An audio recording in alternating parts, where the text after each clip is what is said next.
Delighted to be here with you this afternoon, and I have a presentation which I prepared, and because of the crash of DEI, I was retained by an organization, and then they said, we're having some problems, we don't know if we'll be able to have you or not. So they said, well, maybe later in the year we'll just have it another time, and that way we'll maybe be able to skate, skirt, or whatever you want to call it. So what I did is a document I prepared because I am a historian, and I like to document things and keep records. So I'm going to use that document as a talking document, so that I will give you kind of an overview and then touch the slides as we go, because our family's slides do tell a good story. And first of all, let me say that Black History Month 2025, the theme of it is African Americans in labor. Every year, the Association of Study of African American Life and History picks a theme. Last year it was the arts. And my wife is a professional artist. We had quite a time. Could you use You want me to use the microphone? Yeah. Okay. Because we're recording this. Oh, I didn't know Not that. everybody can So do where do it. I start again? Okay. Wow. Okay. Last year the theme was African Americans and the arts. And my wife is a professional artist. On Global Park Day, we've been over here a couple of times at art exhibits. And she's trained in New York and Washington and Russian. And my younger daughter teaches theater arts at the University of Maryland. So right now she's got a play, you might have heard of The Colored Girls. It's opening on the 21st of February. She's directing that. And my children went right here to Annunciation School. And my older daughter went to Visitation, which is not at Georgetown North, but at Georgetown. My other daughter went to Madeira. My son went to Washington Ethical. So everybody's kind of spread out. And my wife and I, we are educated parochial school systems of the District of Columbia. But when we talk about African Americans and labor, we have to think of it in the context of the beginning. And the beginning was August of 1619, when the first enslaved Africans came here, with their status unclear, but they were still in chains. And they were colloquially referred to as indentured servants, because the structure of slavery itself had not formulated to the point where it became a permanent institution. So many of them started out as indentures for term, and then of course it morphed over to become a permanent institution, and then it left the status of being a human right, and you became a chattel, and by definition, chattel is personal property. So American slavery was different from most of the slavery of other places, where after a generation or two, you might even marry into the family and become a part of the family. But the way it was set up here, particularly in Maryland, because Maryland and Virginia had the largest number of early slaves coming into the country, the early part. And my family was brought in here. We don't know exactly what day or date, but we were documented and present from at least the 1670s. So African Americans and slavery, the theme, deals with uncompensated labor, in which we built, you may not know this, but after Benjamin Banneker, have you heard of Benjamin Banneker? All right, a lot of people, all sorts of things attributed to him, and some of it true, some of it not. And a lot more is attributed to him than really should be, but this is not to take away from him, but this is to not set him up for people to say that you're lying about Benjamin Banneker, he didn't do this or that or another. No, the truth is enough in terms of who he was and what he did and how he did it. So he was the free black man who was born of an Irish grandmother's descendancy, ancestry, and a Nigerian. The name Banaki is a Nigerian name. Banaki there, Banneker here. And he was a brilliant man. And when Thomas Jefferson was tasked with the responsibility of getting the new capital city built, not yet named, he turned to Andrew Ellicott. Andrew Ellicott was the primary surveyor, the best one in the country's company, and said, we got to get this done. Well, Mr. Ellicott and Mr. Jefferson met, and Mr. Ellicott said, great, I thank you for the contract, we're delighted to have it. We have a little issue. My family's finishing up a project in Pennsylvania. Can we postpone it for 3 or 4 months, and then we can get it started? Jefferson said no. General Washington, we didn't use the term president so much at that time. General Washington wants to get started right now. So all of this is absolutely true. So this is a little enhancement. So Mr. Ellicott gets up and he picks up his hat and turns to Mr. Jefferson and says, you know what? I have a brilliant neighbor. He's not a trained surveyor, but he's a great mathematician. And I know with just a little bit of training, he can get this started and get it done right. Can I bring him down? Thomas Jefferson said, by all means, bring him down. And as Ellicott's going out the door, he says, oh, by the way, did I mention to you this is a free black man? I think you forgot that. Thus we end up with a free black man, and you know Benjamin Banneker, who started the survey back in February of 1791. Now he didn't intend to stay, he didn't come to stay. He came as a placemaker until the Ellicotts could come down. So he stayed here 3 or so months, and he marked where the boundary stones should be, and in fact put in a number of them. And many years later, after they'd all gone to glory, the National Organization of Surveyors, the name of which escapes me, let's go check and see how accurate those stones were in terms of their placement. And they found, I don't know why they were surprised, it's very accurate with the stones and the limitations of the materials available. And this is amazing how close and accurate it was. And that's Benjamin Banneker's story. So when it came time to build the city, I realize this is not part of my talk today, but it is now. When it came time to building the city, George Washington, Thomas Jefferson, and James Madison primarily picked the site of where it was going to be. And George Washington said he wanted it to be where people already were because they were going to build a capital city. Only problem is they didn't know that they were going to build a capital city. I'm not going to build any city. What do I know about building any city? I'm not a stonecutter, a carpenter, or a jobber of any type. So, what are we going to do? All dressed up and no place to go. Somebody, I don't know who, said, I got an idea. You know what? Why don't we just rent the enslaved from the masters and they'll build a city? Of course, the enslaved were not consulted, they were insulted over time. And many even got killed in industrial accidents. So, the records reflect, and this is hypothetical names, Mr. Smith enslaved 50 Negroes 2 years. Mr. Jones enslaved and 13 Negroes for 3 years.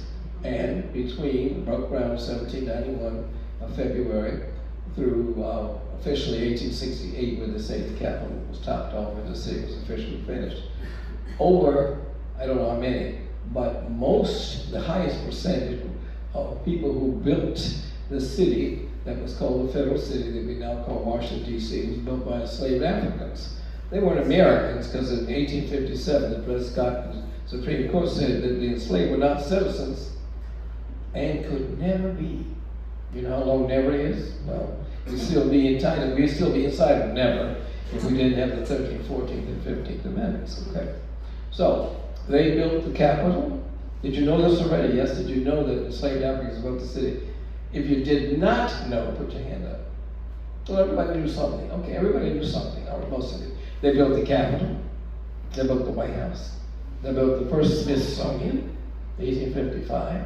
They built the foundation of the Washington Monument. They laid out the original streets. They built the Octagon. I can continue. So that is where uncompensated labor traditionally came from. So this is how we look at it to realize that the enslavers, whether they were just not a cotton area, but a corn area, a tobacco area, a wheat and mullet area, birthing the animals, running Mount Vernon, running Woodlawn, running the Custis Lee Mansion, all of that was built and then run by enslaved Africans, and they didn't get anything for it. Meanwhile, the masters, of which George Washington was one, kept all the money, earned all the money, kept all the money, and shared it very sparingly. And the Quandam family, descendants from Mount Vernon enslavement, we have 4 branches of the family, 2 in Maryland, 2 in Virginia. The Quandam family was present and recognized as present in the 1670s. Again, we haven't been able to find the original, it's a printed list. We haven't been able to find the original document, which may no longer exist. And the name Quandam is on that list. But we use the year 1684, by folks, which I'll talk about just briefly. Quandos since 1684, an enduring African-American legacy. We use the year 1684, not 1670, because 1684 is the year when the enslaver Henry Adams from Ireland wrote his last will and testament, 1684. And in it, he provided for the eventual freedom of two of his four enslaved, Henry Quandeau, not Quander yet, Quandeau, and Margaret, not Margaret, but Margaret Pug. And they eventually married. And that is the genesis of one portion of the family in the New World. And the other portion of the family that we don't have the early records from, the later ones as they emerge, that's the two branches. And they stayed enslaved, and then a few of them got out for emancipation. The rest stayed enslaved until emancipation. And then, across the river, eventually George Washington and others made purchases on that side.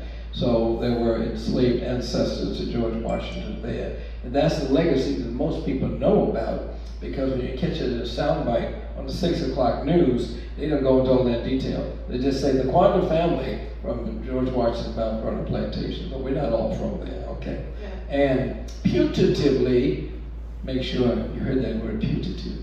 We are related to George Washington. I say it with caution because there's some ladies over there that say, oh my goodness, impossible. Impossible. But I do remember the same thing when I was much younger down at Monticello, and I asked one of the guides there a question which she was thought was certainly inglorious to ask such a question.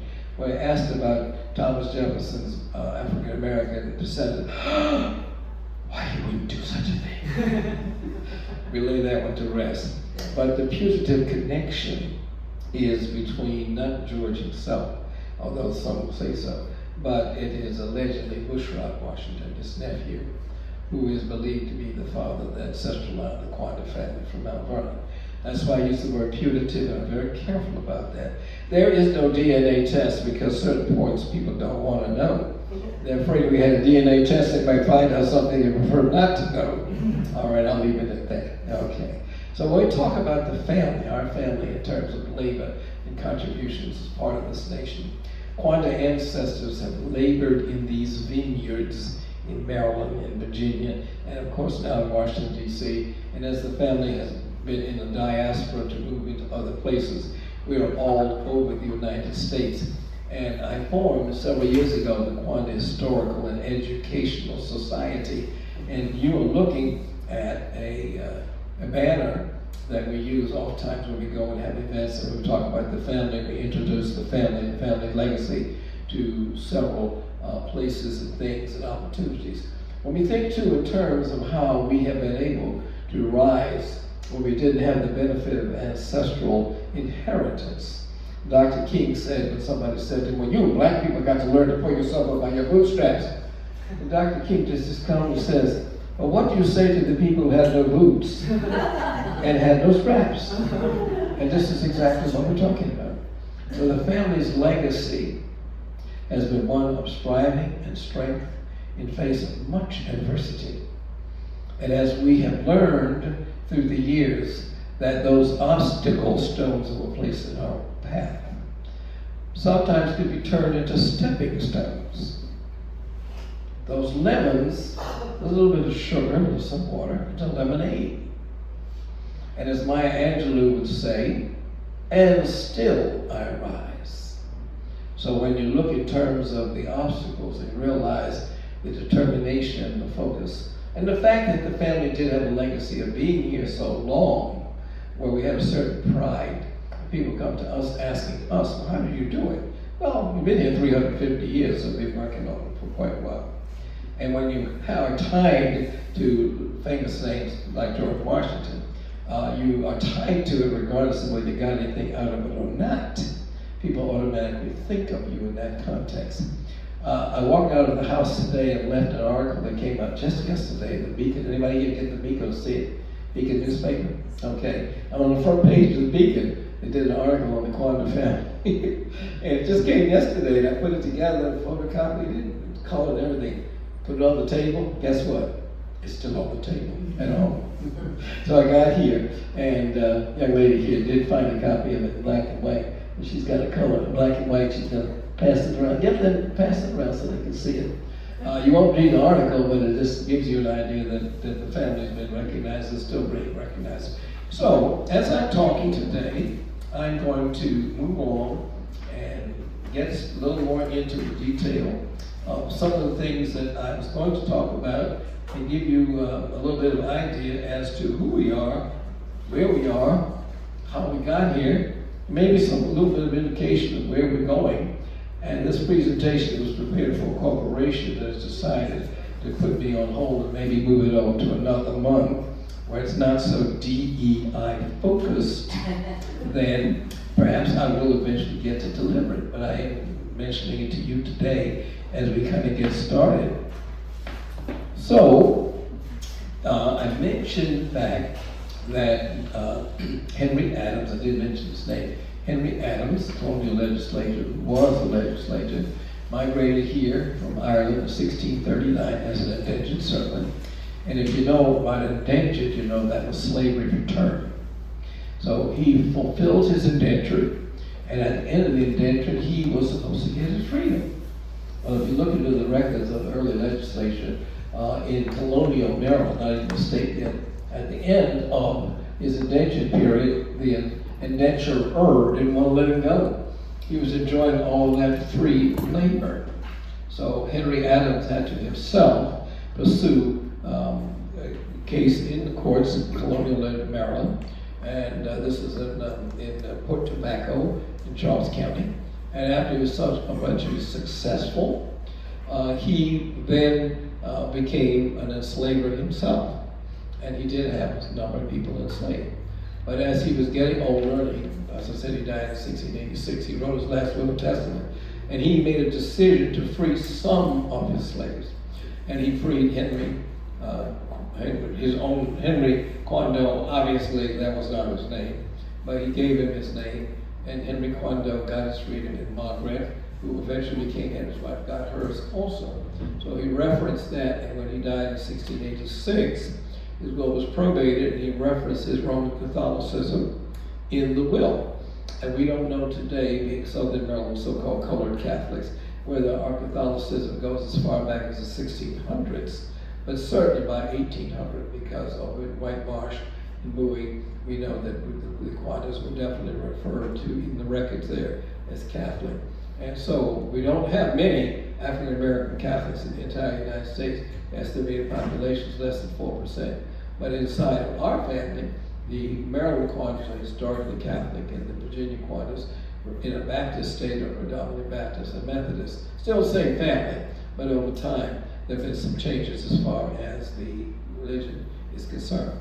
You can't read it, but this is the extract from the will of 1684, in which Henry Quando, Quando, is anticipating that he will get his freedom when his enslaver dies and he is freed. And when the enslaver died, he is freed. Henry Quando and Margaret received a few items, and the recitation of the items were all farm tools: axes, saws, plow, a cow, and a pail, which you would probably put the milk in or something of that nature. So we know it was an agrarian economy in Southern Maryland, Port Tobacco, Maryland, which is down the road a piece. And they started out there in Port Tobacco, and eventually over time migrated somewhat northward. And when they migrated northward, then Henry and Margaret were able to obtain a lease on some land, which they got for 99 years. And that was on the line. One side of it was Prince George's County, the other side was Charles County. That land came from King Charles II. From King Charles to the Lords of Baltimore, to the Wheeler family, Wheeler Road, you might have heard of Wheeler Road.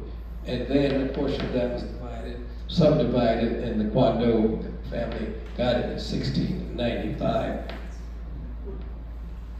Now, you heard me reference the name, different names. Our name today, Quader, but we know because of the origin of our name, because when I was at Howard University in the 1960s, many of the students from West Africa, and I never knew enough to ask them about it, even though I knew something about the family history, didn't ask them initially about the name. And then one day, I was talking to one of the students who was from Ghana. I said, you keep calling Mr. Kwando, but it's Kwando. He said, you don't know your history of your own name. And I said, well, educate me, okay. He said, well, we know that name, it's a Fanti name. And in Ghana, where they're from, it's a little more than that. It's Kwando. And after talking to some of the older relatives in the family and asking them, they would say, well, you know, I don't know about that part, but the name used to be Kwando, yeah. Somewhere back there, nobody knew where back there was. The name was O, but somehow a census taker or somebody, the O fell off and the ER came in. And the census taker of 1800 in Prince George's County, Washington, some places ER, some places ERS. So what we surmise, you see the various spellings there here. I've been to Ghana, been to university, met several people there. We surmise that apparently the ancestor here, not speaking English, could at least rudimentarily state his name. I'm Kwando, I am Kwando. And it's been that way since the early part of the 18th, 19th centuries. So here we are with the name and how we got it. So, with that, we're looking at the last will and testament of George Washington. And under that last will and testament of George Washington, I mentioned the reference to people working for uncompensated labor.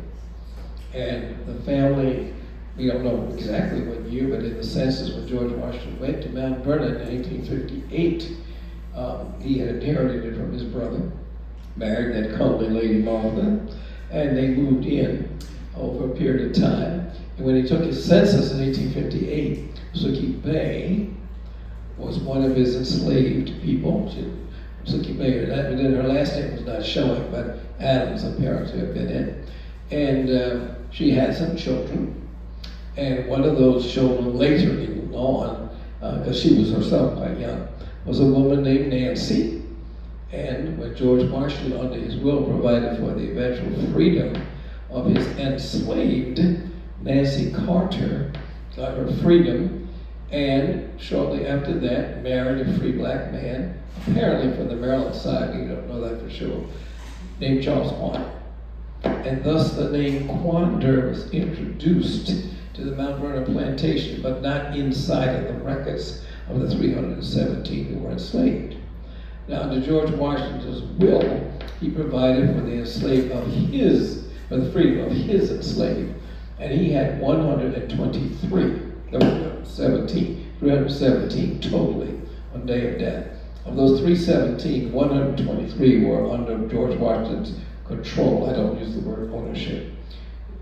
There were around 50 that were rented from Mrs. French. They weren't French, that was her name.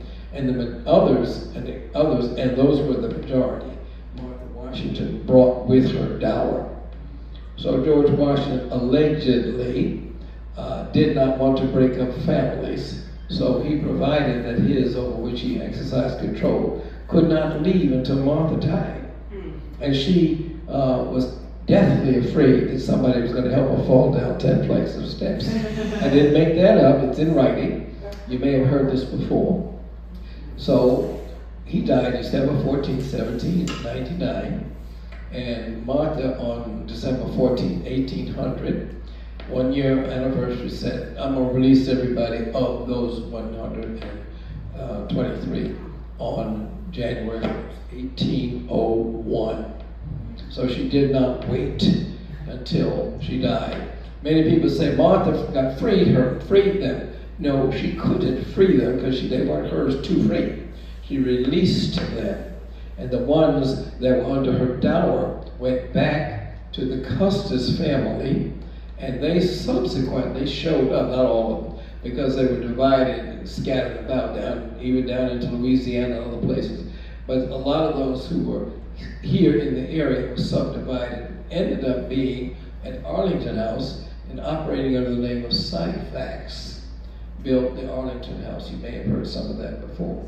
So this is an entangled history of the descendant families of Syphax, the Quanders, the Randolph, the Custuses. There are a lot of different names, and Lee's too, Robert E. Lee, of course. So all of these are tied together. There are many people, and many of them married each other, and their slaves and slave people were often produced by the master children, and they enslaved themselves, intermingled and married. It wasn't ceremonial marriage, but Nancy Carter Quander was one of those who got her freedom. She was born in 1787, got her freedom and when Martha released, and that was January 1st, 1801. And we don't have a formal marriage record, but shortly after that, she married Charles Quander, and by 1810, their children were definitely recorded in the various records. There's an artist's conception of Nancy Carter Quander.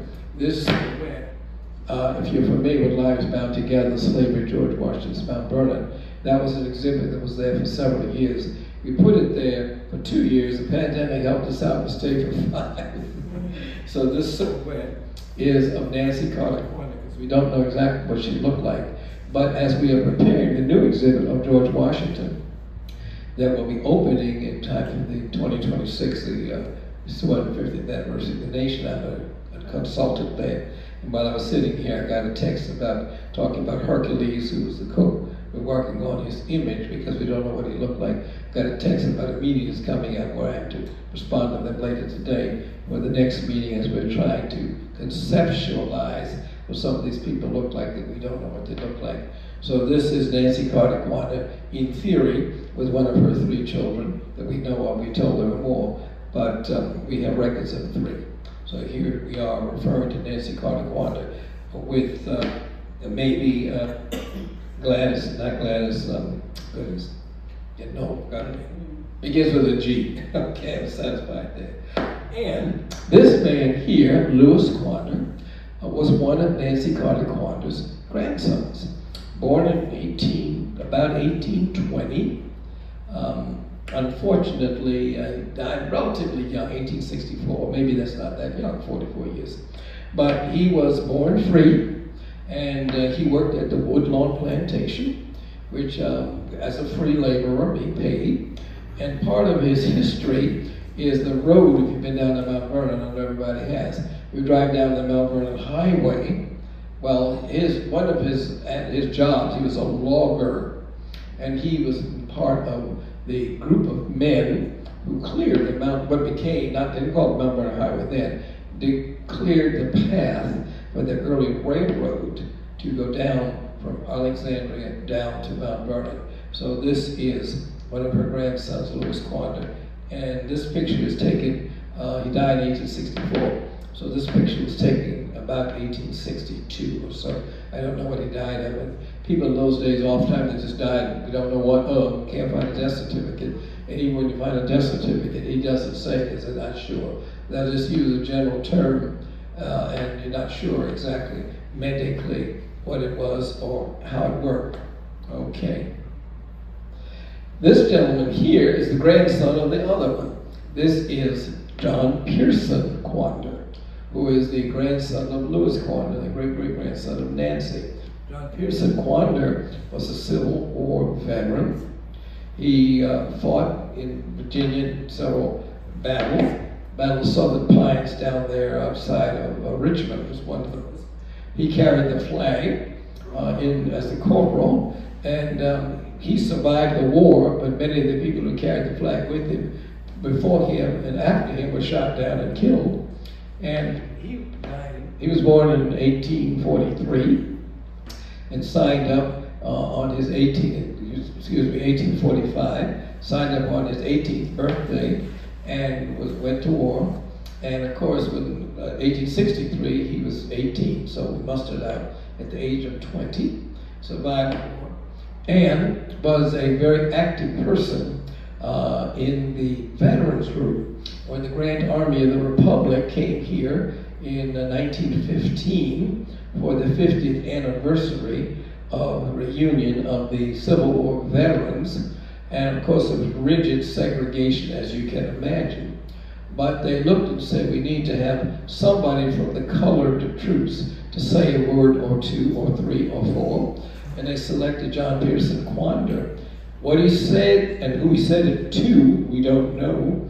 And he may not have had a written speech. And if he had it, it didn't survive. But we do know that he did speak and did represent the U.S. colored troops.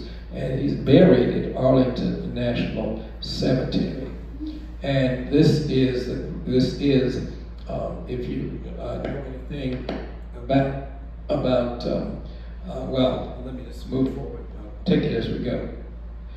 Okay, this lady here is his daughter. If you've heard of the Alpha Kappa Alpha sorority, have you? All right. If you've heard of the Divine Nine, have you? A lot of people never heard of it until former Vice President Kamala was running for president, and they kept talking about the Divine Nine. The Divine Nine are the 9 African American fraternities and sororities, 5 fraternities and 4 sororities that grew up starting in 1906 when African Americans were denied opportunities to join and belong to the predominantly white organizations. So the first one was formed in Cornell in 1906, Alpha Phi Alpha. And that was the first fraternity. And the first sorority was founded in 1908 at Howard University, the Alpha Kappa sorority. And my own organization, Omega Psi Phi, was founded at Howard University in 1911. So these are what we refer to as the Divine Nine. Well, Nellie Quander, his daughter, was the first national president of the Alpha Kappa Alpha sorority. Sorority was founded in 1908. She joined in 1910. She became the president of the one chapter at Howard in 1911. Graduated magna cum laude in 1912. And then there was a breakup where some women broke off to form another sorority, Delta Sigma Theta. You might have heard of them. So she came back and reassumed the presidency of the state in 1919. Nellie Quander is recognized in many, many venues, not only as the first national president. The organization has made over 300,000 women since 1908, but she was a leading suffragist. And when the March of 1913 came, Pardon me, sir. That one's probably left.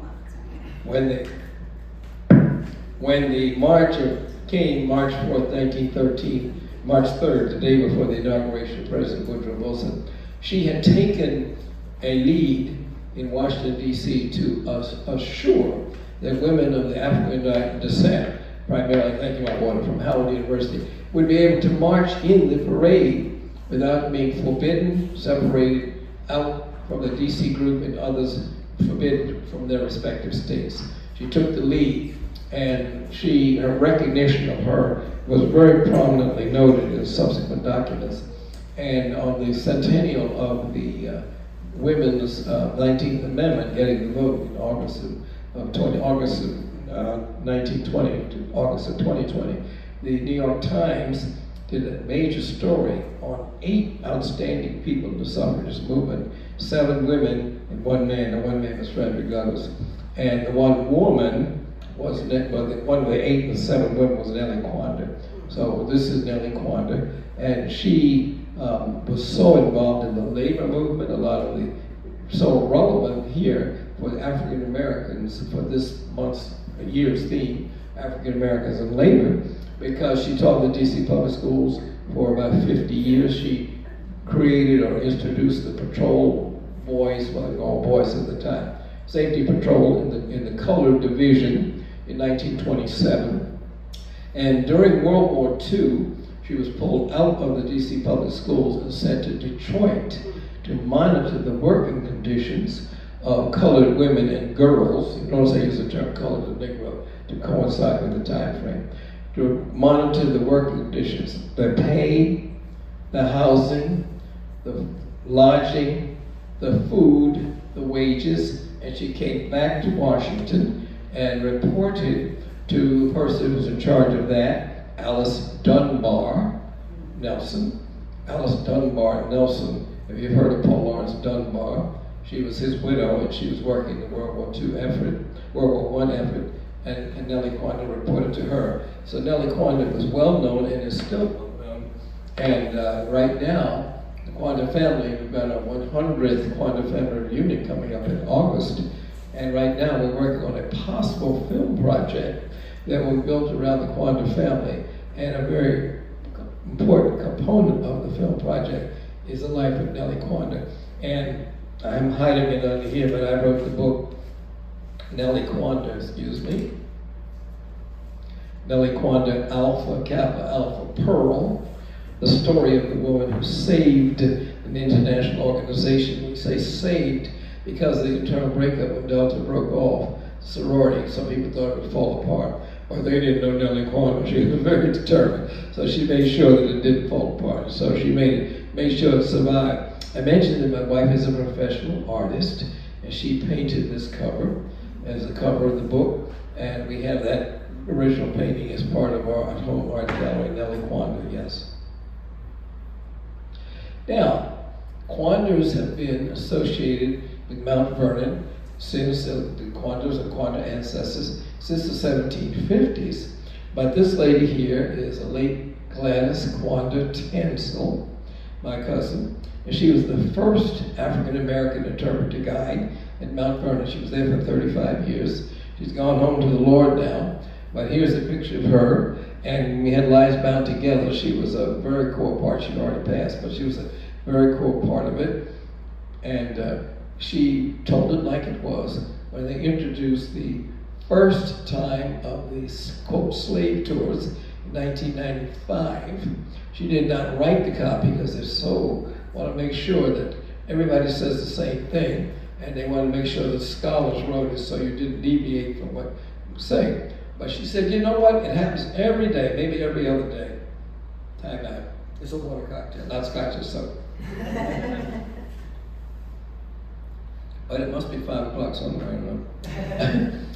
Well, tell me, Miss Tansel, was George Washington a good slaveholder?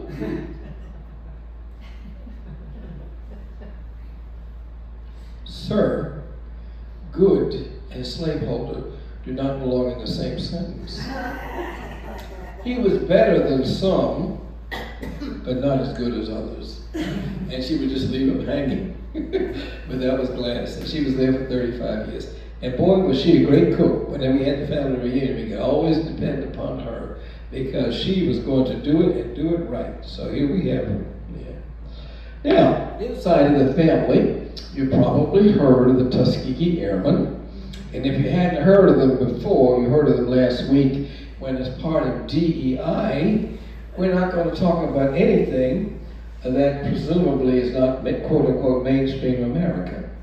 So from the 40s all the way up until 2 weeks ago, the Tuskegee Airmen were mentioned, and their tactics and the manuals and the training was part of training. But now that we're not going to have diversity, equity, and inclusion, we're going to erase that. We're not going to talk about that. Well, it was such a brouhaha that we're not going to talk about it. It lasted for all of 72 hours, if not even that long, maybe 48 hours. So they're back. The Tuskegee Airmen are back, yes. Mm-hmm. And in the family, my cousin Charles on the far right, he was a Tuskegee Airman, survived. He just passed away about 3 years ago. He was in his 90s. And he was a Tuskegee Airman. And he flew a B-25, and he was a bombardier in the B-25. So don't let anybody tell you that African Americans have not carried their burdens and their responsibilities to our nation in time of peace and in time of war. So here is a picture of Charles Johnson, Quanda on the far right, with some of his teammates, and presumably, I can't say for sure, that's the plane that they were responsible for. Quanda's in the military. We are the only African American family with 4 generals. I don't know if there are any white families with 4 generals, but see that tall guy in the middle? I'm one. Yeah, okay. Well, who are these guys? Okay, well, I'm going to take the second from the left. That's Vincent Keith Brooks. Mother was the Quanda. You may not know the name Vincent Keith Brooks, but I'll tell you what you do know. Every day during the Kuwait and Iraq early part of it, you got a daily briefing from that very tall, dark, and handsome colonel who gave us the daily briefing. Not yet a general, that was General Colonel Vincent Keith Brooks.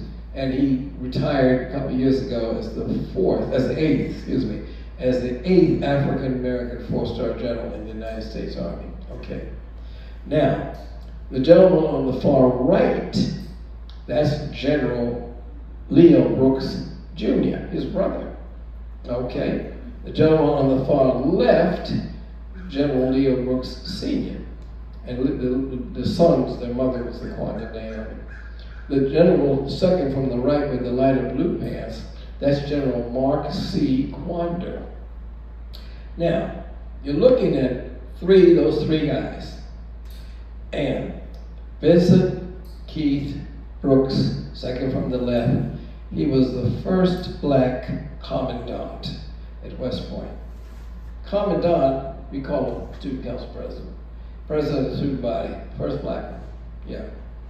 The one on the far right, his brother, General Leo Brooks Jr., was the second commandant, black commandant at West Point. Commandant is the number 2 person. And among those who were commandant were Robert E. Lee, General Westmoreland, they were commandants. So he was the number 2 person at West Point. The one with the light blue pants, General Mark Quandra, was the third African-American commandant at West Point. So I'm traveling in, as I say in old times, I'm traveling in high cotton. I don't know if you've ever heard that expression before. That's left over from the old slavery days. But so I was traveling in very good company. And I just regret that I don't have a picture of the Joint Chiefs of Staff, Mark Milley. I have a picture, but I don't have it with me. Before he was he's a great man, at least in my estimation. But there's somebody down at 1600 Pennsylvania Avenue who feels differently. I don't get into politics. But Mark Milley has lost his picture, or his picture is lost somewhere in the bowels of the Pentagon. He used to be very prominent in this place. If you know General Mark Milley, was a Princeton graduate, PhD, but yet he didn't have enough smarts to, well anyway, we'll leave that one alone, okay? Oh, there he is again. My cousin Mark C. Quandra, went to DeMatha High School. Now, I told you about the Quandras and the history of Roman Catholicism, and when the Catholic Church revived the diaconate, we didn't have deacons in the Catholic Church for 800 years. And then when they revived it, my father, James W. Quandra, was in the very first class. And he was ordained on the other September 11th, 1971. And on the front row, on the far right, that is my dad. And that's the ordination there with Patrick Cardinal O'Boyle, who was the Cardinal of Washington. And this book here, cover, The Quandra Quality, The True Story of a Black Trailblazing Diabetic. He and I wrote this together. And doctors said he was a type 1 diabetic. And doctors said he wouldn't live to be 10 years old because of his condition. But he had a major medical breakdown in 1924. And it was determined that this child was not going to make it to 10. He was 5 at the time. And the child that wasn't going to make it to 10 lived to be 86. And he was rescued by insulin. And he took insulin 3 and 4 times a day. And he was in the first class. So here you see this picture cover of him. He is, this is Easter 1930. And it's 17th and U where the family lived. And here he is at Madeira, where my younger daughter graduated, sitting there on commencement day, getting ready to deliver the invocation. My wife took this picture of him, yeah, at Madeira, yes, okay. And here he is. And my father had the privilege of celebrating Mass with Pope Paul VI. He went over to Rome for the canonization of St. Elizabeth Seton. And Bishop Herman, who was from the Syria, I think it was Ohio at that time, called my father out and said, tomorrow morning you're going to celebrate Mass with Pope Paul VI, just the 2 of you. This is not the canonization Mass. And my father said, I don't speak Italian. He said, well, it's going to be in Latin. Well, I don't speak Latin either. He said, well, you know what to do. So my father, just the 2 of them, come celebrating the Mass in Rome. for Americans. And this is back in 1975, I think was the year that she was consecrated to Catholic sainthood. I think it may not have been the right year. This lady here, I talked about Nellie Kwanda, the first national president of Alpha Kappa Alpha, and all the so many great things that she did. But I can't leave the other Nellie Kwanda out. This Nellie Kwanda is Nellie Brooks Kwanda, and she is the sister of the General Brooks Sr., and the aunt of the General Brooks that I told you about. She married into the family, and she was a very distinguished elementary school teacher, elementary school principal, and was formerly the national president of elementary school principals of the United States, Nellie Brooks Kwanda. She's gone to glory too.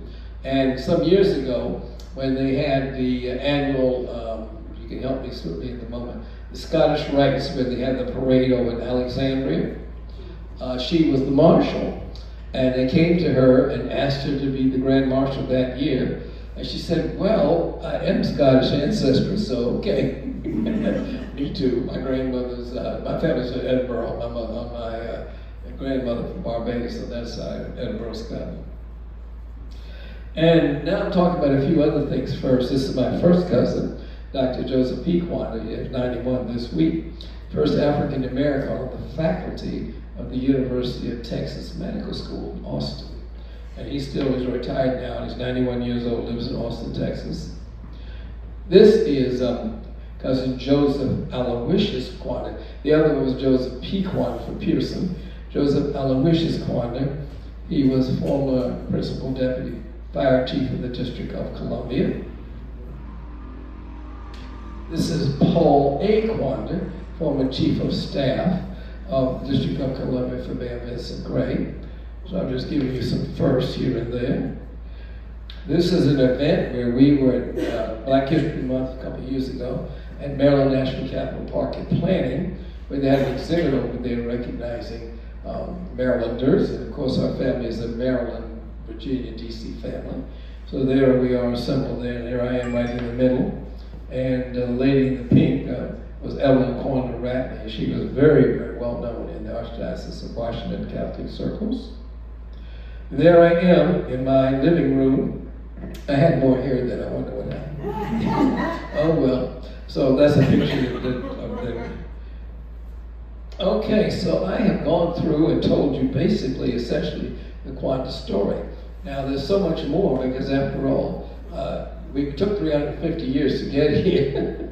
And I, as an author, I like to record and document things because there's so many things going on with reference to the Kwanda family history. And as we get ready to observe our 100th Kwanda family reunion in second weekend in August, I would mention to you that there are 4 Kwanda streets.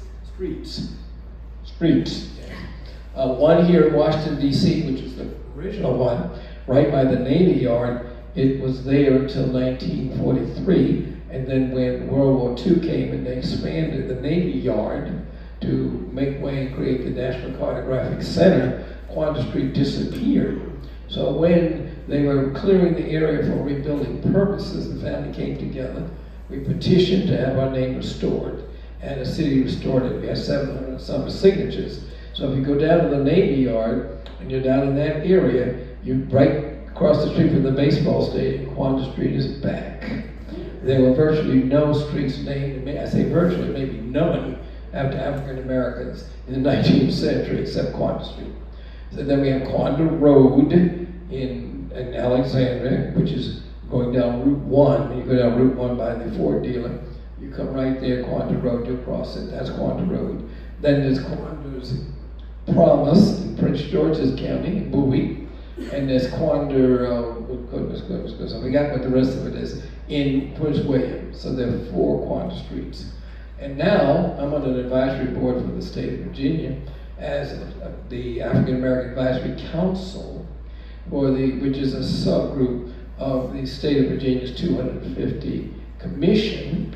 And as the state of Virginia, I live in DC, but the state of Virginia is preparing DC, Maryland, for the 250th anniversary of the nation. They have certain subgroups that are advising to make sure that that interest is adequately represented. Because I don't live in Virginia, I couldn't be appointed, everybody had to be a resident.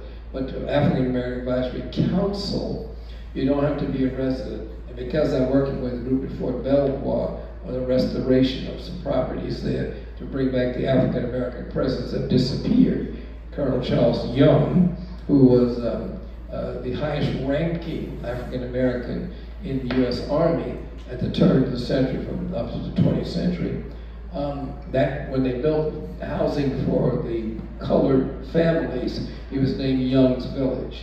And then when housing became integrated in the 50s, Young's Village disappeared. Now Fort Belvoir is getting ready to undertake the building brand new 200 new housing units in Fort Belvoir. And we are petitioning to have the name Young's Village restored for that particular section, and the streets that would go into Young's Village to have them named after a combination of people. Soldiers who died in World War II have their names there. People whose land was taken from them to when the Fort Belvoir expanded in the 30s, which the Quandas and the Hollands and the Jaspers were. They put the name back on some street, and then also pick up some of the indigenous Native American names and use them too. So I'm working with the commissioners, working with that. We try to hold them to the fire, so that I can't hold the Army to the fire, and I definitely probably can't hold Mr. Hegseth to anything, but we're hoping. All right, I do have books, and perhaps you would like to purchase. They'll be personally autographed. We're gonna have a little refreshment over on the other side. But questions, I'm sure there may be comments, maybe you know something. Yes, ma'am? Did you mention those two upcoming events related to this, to like the Custis Lee House and the Mount Vernon? Okay, now when you say the two upcoming events, well, let's talk about Mount Vernon first. Are you referring to the upcoming exhibit? Is that what you're talking about, or something else? Well, is it someone speaking at AOI? Okay, that's Steve Hammond. Okay, I'll do him first. On the 27th of February at the AOI, Association of Oldest Inhabitants luncheon, and of course you can go as a guest. Steve Hammond, who is a Syphax descendant, he'll be speaking about the Syphax family. Now the Syphaxes were enslaved to George Washington also at Mount Vernon, and then when George Washington died, he provided for the freedom of his and Martha's release back to the Syphax family, the Custis family. George Washington Parke Custis, who was Martha Washington's grandson, has some land that they purchased, which is where Arlington National Cemetery is, and he built the Arlington House. I say he, you know who I mean. So they built that house. And then his daughter, Mary Anna Randolph Custis, married Robert E. Lee. She was Martha Washington's great-granddaughter. So Robert E. Lee and his wife, Mary Anna Randolph Custis Lee, lived at the Arlington House for 35 years. Then when the Civil War came, they fled, as you know, and the Union grabbed it and used it as administrative offices. So the history of the Arlington House, it is not, many people are calling it the Custis Lee Mansion, but they're moving away from that. They say that never was the title, even though it was considered the Robert E. Lee National Memorial, but it's the Arlington House. So, at the Oldest Inhabitants, which will be on the Democratic Club over here on New Hampshire Avenue, DuPont Circle, Steve Hammond of the Syphax family will be talking on a side presentation on the Syphaxes, whose history with the Quandas is overlapping and intermingling, so that's that. That's one activity. And the host is Association of Oldest Inhabitants. Yeah, AOI is Association of Oldest Inhabitants. Thank you, Pat. Couldn't get away with just calling it AOI. I don't know what the acronym means. And now, the new exhibit is coming up in Mount Vernon right now is, we haven't been named again, but just call it B. Washington. It's going to be a 9-part exhibit on the total life of George Washington. Before George Washington, during his life, and after his death. Every phase of his life: youth, surveyor, the different wars, the American Revolution, statesman, his funeral, 9 different areas of discipline. And the thing about it, the realization is that every phase of George Washington's life is influenced by other people. And the largest singular identified group of other people were the enslaved. So every phase of George Washington's life is involved with that. And I told you I got a text about Hercules, who was one of his perhaps a star cook. Hercules ran away and was never able to be recaptured, as did Una Judge. She ran away also. So the exhibit is going to be incorporating all of that, and we are working to have portraits of the people, of what we think they look like, because we know so much about what George Washington looked like and people he interacted with and so on and so forth. But the people that were his in service, there may be something that says that so-and-so was fat or tall, had freckles, or fair complexion or dark complexion, or was missing a finger from an industrial accident. We know that from records, but there are no pictures, no paintings. And even the painting they thought might have been Hercules, they have since decided it was not.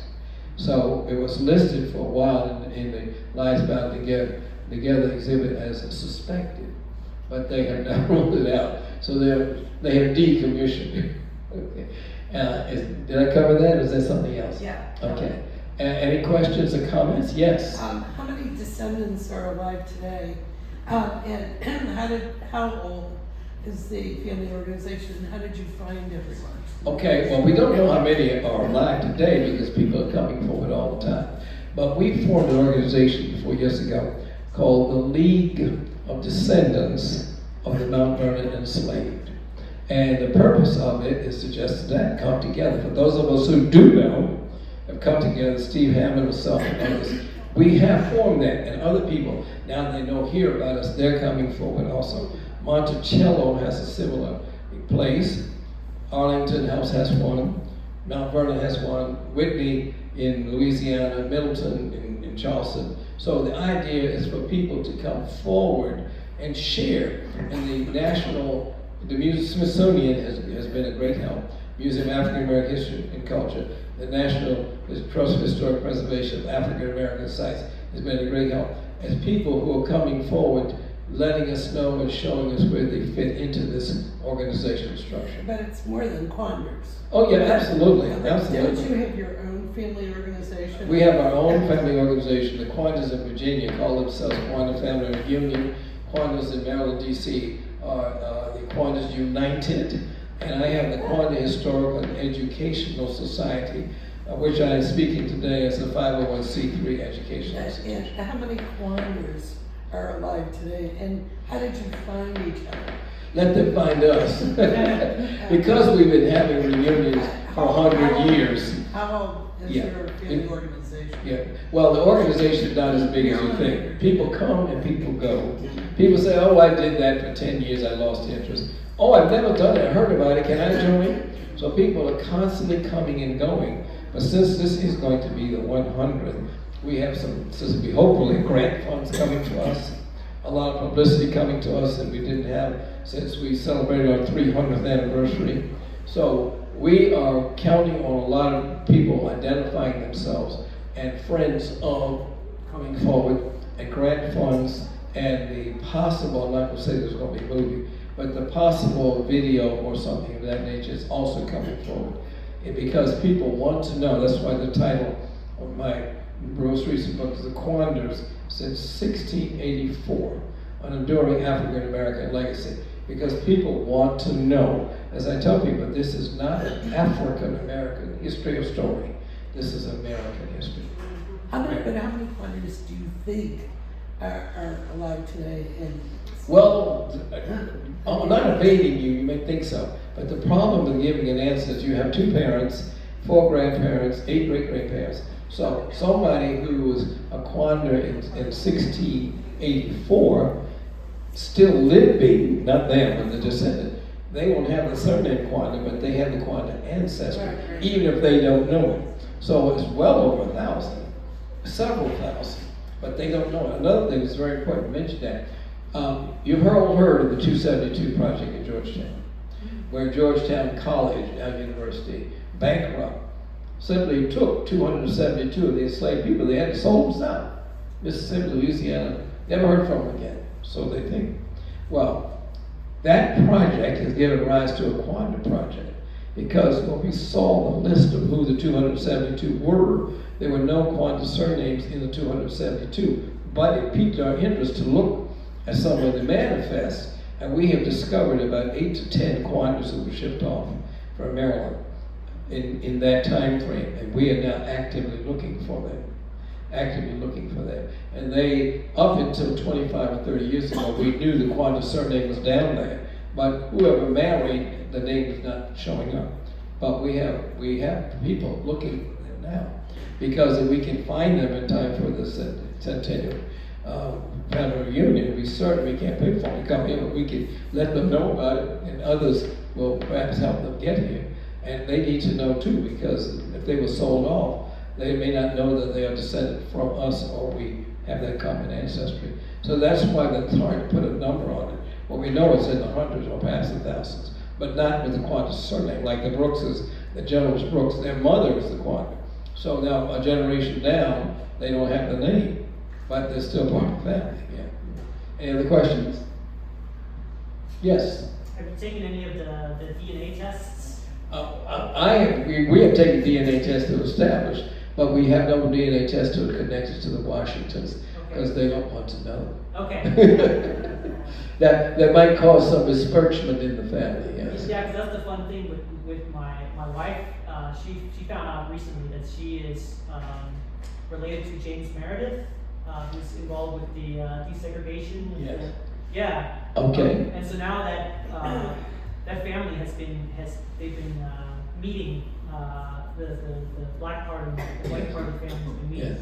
As we call the group generically, our DNA relatives, yeah. Yeah. Yeah. Because in my own family ancestry, not subject to DNA, but on my father's mother's side, the Frasers from South Carolina, ancestrally, Alexander Fraser gave or lent the South Carolina militia 92,000 pounds and $6 million in today's dollars to feed, clothe, house, and train the South Carolina militia.